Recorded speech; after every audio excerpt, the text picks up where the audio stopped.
নমস্কার বন্ধুরা, রিমি লাইফস্টাইল চ্যানেলের আর একটি ভিডিওতে সকলকে জানাই অনেক অনেক ভালোবাসা ও অভিনন্দন। আশা করি দূরে কাছে যে যেখান থেকে ভিডিওটা দেখছো সকলে ভালো আছো, আর তোমাদের ভালোবাসায় আমিও খুব ভালো আছি।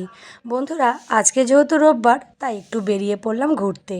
ছেলে মেয়েকে সঙ্গে নিয়ে একটু বেরিয়ে পড়লাম। আজকে জানি জামাই ষষ্ঠী, কিন্তু জামাই ষষ্ঠীর তো আমাদের নিয়ম নেই বা নিমন্ত্রণও দুটো কোনোটাই নেই। তার জন্য নিজেরা নিজেদের আনন্দ খুঁজতে একটু বেরিয়ে পড়লাম রাস্তায়। দেখো রাস্তাটা কত সুন্দর লাগছে, পুরো ফাঁকা আর চারিদিকে সবুজ আর সবুজ, দেখতে কিন্তু খুব ভালো লাগে। আর বিশেষ করে এই গরমে যদি গাড়িতে চড়া হয় আর এই গ্রাম অঞ্চলের মধ্যে দিয়ে গাড়িটা চলে, তার যে একটা হাওয়া কী যে ভালো লাগে, মনটা যেন একটা ঠান্ডা হয়ে আসে। তাই আমরা আজকে চারজনে ঠিক করলাম একটু বেরিয়ে পড়ি। এই যে বেরিয়ে পড়েছি, রয়েছে আমি, আমার মেয়ে, আমার হাজব্যান্ড আর সামনে ছেলে। সকলকে তো আর গাড়ির চলন্ত অবস্থায় দেখানো যায় না, আর জানোই তো আমি আবার ক্যামেরা তেমনভাবে করতে পারি না, তাই ভয়েস দিয়েছিলাম, একেবারেই বলবো ভেবেছিলাম, কিন্তু বলা হয়নি। যে এটা বলছিলাম, যারা নতুন বন্ধু তারা ভিডিওটার কোনো অংশ যদি তোমাদের ভালো লাগে তাহলে অবশ্যই লাইক করে পাশে থেকো। আর যে সকল দিদিভাইরা বন্ধুরা আমার রোজ ভিডিও দেখো, তাদের জন্য রইল অনেক অনেক ভালোবাসা, আর সুন্দর একটা কমেন্ট করে যেও আমার এই ভিডিওটা যদি ভালো লাগে। তাই বলতে বলতেই এই যে রোডটা পেরিয়ে অনেকটা দূর চলে গেছি, অনেকটা পেরিয়ে, এটা আমাদের বাড়ি থেকে অনেকটা দূরেই। এই যে মন্দিরটা দেখছো, এই মন্দিরটাতে আমাদের দুজনের বিয়ে হয়েছিল, তারই একটা ছোট্ট স্মৃতি তোমাদের সাথেও শেয়ার করে ফেললাম। যাই হোক, পৌঁছে গেলাম হচ্ছে গিয়ে ওই মাঠের দিকে। আর এই মাঠের দিকটা না খুব সুন্দর, খুব ভালো লাগে। দেখো বিশেষ করে এই গাছটা। আর বন্ধুরা, জানোই আজকে ভয়েস দিচ্ছি, কিন্তু প্রচণ্ড পরিমাণে বাইরে মেঘ ডাকছে, একটু অসুবিধা হয়তো তোমাদের হবে, একটু অ্যাডজাস্ট করে নিও। যাই হোক, মাঠে পৌঁছেই দেখছি, দেখো কত সুন্দর মাঠের সবুজের মধ্যে, তার মধ্যে দেখো একটা ব্রিজ দিয়েছে। আর এই গাছটা আমার বিশেষ ভালো লাগছে, দেখো কি সুন্দর ছেয়ে উঠেছে, আর একটা ছোট্ট করে পাখির বাসা। আর ছেলেমেয়েরা দেখো খোলা রাস্তা পেয়ে কিভাবে দৌড়াচ্ছে। আমার মেয়ের তো খুব আনন্দ হচ্ছে, ওর এই খোলা রাস্তা খুব ভালো লাগে, অসাধারণ লাগে ওর, দেখো। আর এমনিও দেখতেও খুব ভালো লাগে। বিকালের দিকে না আমাদের এখানকার সকলেই প্রায় এই দিকে ঘুরতে আসে, তাই আজকে আমরাও একটু ঘুরতে এলাম ওদের সাথে এসে। এই যে দেখাচ্ছি তোমাদেরকেও।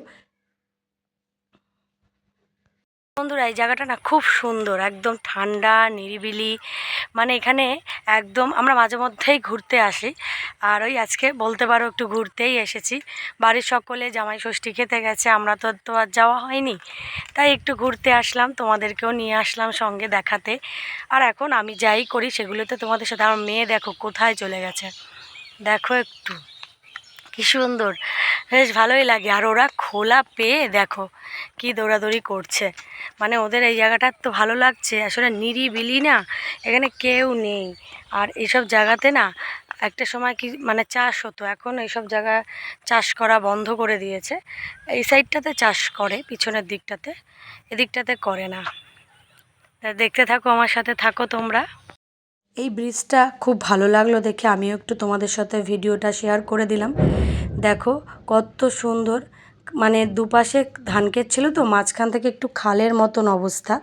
সে বেশ খালও না, বলতে পারো জলাশয়, ছোট্ট জলাশয়, তার উপর থেকে একটা পোস্টার ফেলে দিয়ে চার বানিয়ে ফেলেছে। আমি একটু ওপাশে গেছিলাম কচুরিপানার ফুল আনতে, কিন্তু আর তুলতেই পেলাম না, অনেকটা দূরে। এইসব ফুলগুলো না আমাদের বাড়ির ওদিকে এখন আর তেমন একটা ফোটে না। পুকুরে কচুরিপানা ফেলা হয়েছে, কিন্তু সে আর ফুল ফোটার অবস্থায় থাকে না। বাচ্চা কাচ্চা স্নানের চোটে ফুল কচুরিপানাও শেষ, ফুলও শেষ। আসলে কচুরিপানা ফুলগুলো না হতে পারে হচ্ছে গিয়ে জঙ্গলের ফুল, কিন্তু দেখতে ভালো লাগে। যাই হোক, চলো আমার সাথে, আজকে আমার পায়ে পায়ে তোমাদেরকেও এগিয়ে নিয়ে যাচ্ছি একটু একটু করে। জানি না তোমাদের ভিডিওটা কেমন লাগবে, যদি ভালো লাগে কমেন্ট করতে একদমই কেউ ভুলো না। আর সুন্দর একটা কমেন্ট করে আমার পাশে কিন্তু অবশ্যই আমার পাশে থেকো, আর আমাকে একটু জানিয়ে দিও। যাই হোক এই যে, আর সাধারণতভাবে এরকম রাস্তায় বলতে বলতে ভিডিও আমি তেমন একটা করি না, আজকে করেছি, একটু আধটু ভুল হয়তো হয়ে যাবে, তোমরা একটু ম্যানেজ করে নিও। যাই হোক বন্ধুরা, আকাশে প্রচণ্ড মেঘ করেছে দেখে তাড়াতাড়ি করে বাড়ির দিকে রওনা করলাম। এই যে বাড়ির দিকে চলা শুরু করে দিয়েছি, কারণ বেশি দূর হচ্ছে কি বেশিক্ষণ আর বাইরে থাকা যাবে না, কারণ প্রচণ্ড পরিমাণে কালো করে মেঘ করে নিয়ে এসেছে, অন্ধকার হয়ে এসছে চারিদিকটা, মানে বলার মতন না, অনেকটাই অন্ধকার। এই দেখো আকাশে কিভাবে মেঘ হয়েছে, মানে আমার ক্যামেরায় যতটা দেখাচ্ছে তার থেকেও বেশি, প্রচণ্ড বৃষ্টি আসবে। তাই যাই হোক বাড়ি এসেই একটু ফুল গাছগুলোর একটু নিয়ে ঢং ঢং করলাম, ভালো লাগলেও তোমাদের সাথে একটু ভিডিও করলাম, সুন্দর করে ফিল্মি স্টাইলে একটু ভিডিও করব, সেটাই শেয়ার করার জন্য চলে এলাম। যাই হোক এই পর্যন্ত ভিডিওটা, আজকের মতন টাটা, আবার দেখাবে নতুন একটা ভিডিও।